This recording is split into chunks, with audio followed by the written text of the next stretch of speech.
नमस्कार शेतकरी मित्रांनो. आज आपण तुरीच्या शेतामध्ये आलो आहोत. तर शेतकरी मित्रांनो, आता जो अतिवृष्टीचा जो पाऊस झाला आहे, तो वातावरण आपलं आता निघून गेलं आहे. पाऊस निघून गेला आणि ज्या शेतामध्ये थोडीफार वापसा आली असेल, तर तिथं आपल्याला आता पिकाकडे लक्ष द्यायची गरज आहे, की जे जास्त पाण्यामुळं होतं काय, की खालचं जे खत आहे, तर ते एवढं काम करत नाही आहे. तर शेतकरी मित्रांनो, आपल्याला आता शेतामध्ये गेलं, तर सगळ्यात पहिले आपल्या शेतावरती एक 19-19 हे प्रतिपंप 60 ग्रॅम घेऊन सनी आपल्या तुरीच्या पिकावर ही फवारणी करून घ्यायची आहे. जेणेकरून हे 19-19 जे आहे, की हे लगेच पानावर लागू होतं आणि पानातून आपल्याला त्याची कमतरता झाडाला कमतरता जी आहे ती भरून निघते. तर शेतकरी मित्रांनो, सगळ्यात पहिले आपल्याला याच्याकडे वळायचं आहे आणि त्यानंतर जे जायचं आहे, तर त्यावेळेस दुसऱ्या वेळेस आपल्याला जायचं आहे, तर ते आपल्या जसे की पानं गुंडाळणारी अळी आहे, तर त्या अळीकडे आपल्याला जायचं आहे. तर हे बघा, आपण अशा प्रकारे बघू शकतो. तर ही अळी येते.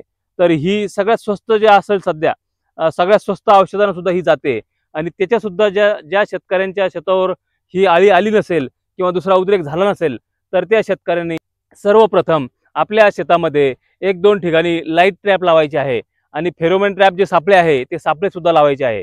तर त्या सापळ्यानं होतं काय मित्र हो, तर कामगंध सापळे सुद्धा आपल्याला आपल्या ते पिकामध्ये लावायचे आहे. तर त्या कामगंध सापळ्यामुळे, त्या फेरोमोन ट्रॅपमुळे ते एक प्रकारे जे पतंग आहे, ते पतंग आकर्षित होतात आणि ते आकर्षित ते झालेत, तर ते तिथंच अडकतात आणि अडकल्यानंतर त्यांची प्रजनन होणारी झपाट्याची पिढी त्यांची ती तिथं थांबते, जेणेकरून ती वाढ होत नाही. तर मित्र, आपल्याला ते सुद्धा करणं गरजेचं आहे, की ते कमी खर्चामध्ये आपण त्याला तिथंच कंट्रोल करू शकतो. आणि दुसरं जे जायचं आहे, तर ज्या शेतामध्ये आता वापसा येते आणि वापसा आल्यावर आता काही दिवसांना दिवाळीच्या आसपास किंवा काही हलके रान असतील, त्यावेळेस पिकाला पाणी देणं गरजेचं आहे.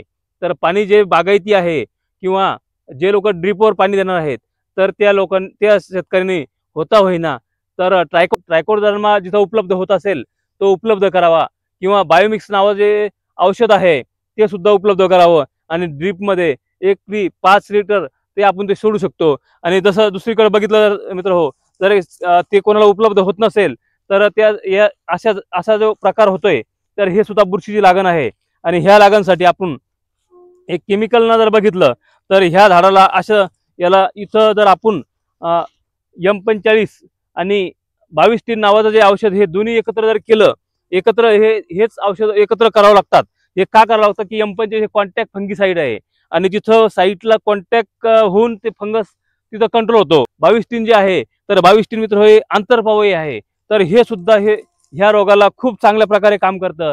आणि जर ते उपलब्ध नाही झालं, तर मित्र हो, ब्लू कॉपर सुद्धा घेऊ शकता, रोडोमिल सुद्धा घेऊ शकता. तर अशा प्रकारची ड्रिचिंग करायची आहे.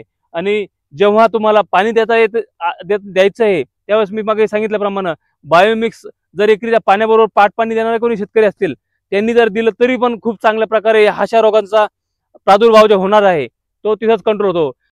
ज्या शेतकऱ्याला जर आंतरमशागत करता येत असेल, तर मशागत सुद्धा आता केलेली तर खूप चांगली, जेणेकरून हे ज्या भेगा पडतायत, तर ह्या भेगा जर दबल्या, तर हे सुद्धा आपलं हवा खाली जाते आणि आपली वापसा स्थिती खूप फास्ट होते. तर मित्र हो, याला सुद्धा आपण आंतरमशागत जर करता आली, शेतकऱ्याला ते शक्य होईल, त्या शेतकऱ्यांनी, जसं की आपण हे अंतर मोठं असल्यामुळं जे छोटं जुवा असतं, त्या जोना सुद्धा आतल्या आत बैल चालतात, बैलचलित यंत्र सुद्धा आणू शकतो. आणि दुसरं जे आहे, की छोटा रोटर जर असेल छोट्या ट्रॅक्टरचा, तो सुद्धा आपण आतल्या त्याला सध्या आणू शकतो. आणि तेही नसेल, किंवा पॉवर टिलर जर असेल, तर पॉवर टिलरच्या माध्यमातून सुद्धा ही मशागत आपण आंतरमशागत करू शकतो. जेणेकरून या खाली जमीन हवा जाणार नाही आणि खालची जे ओलावा टिकून राहील. आणि एक मशागत म्हणजे एक पाणी आहे मित्र हो, तर ह्याच्याकडे सुद्धा आपण लक्ष देणं गरजेचं आहे.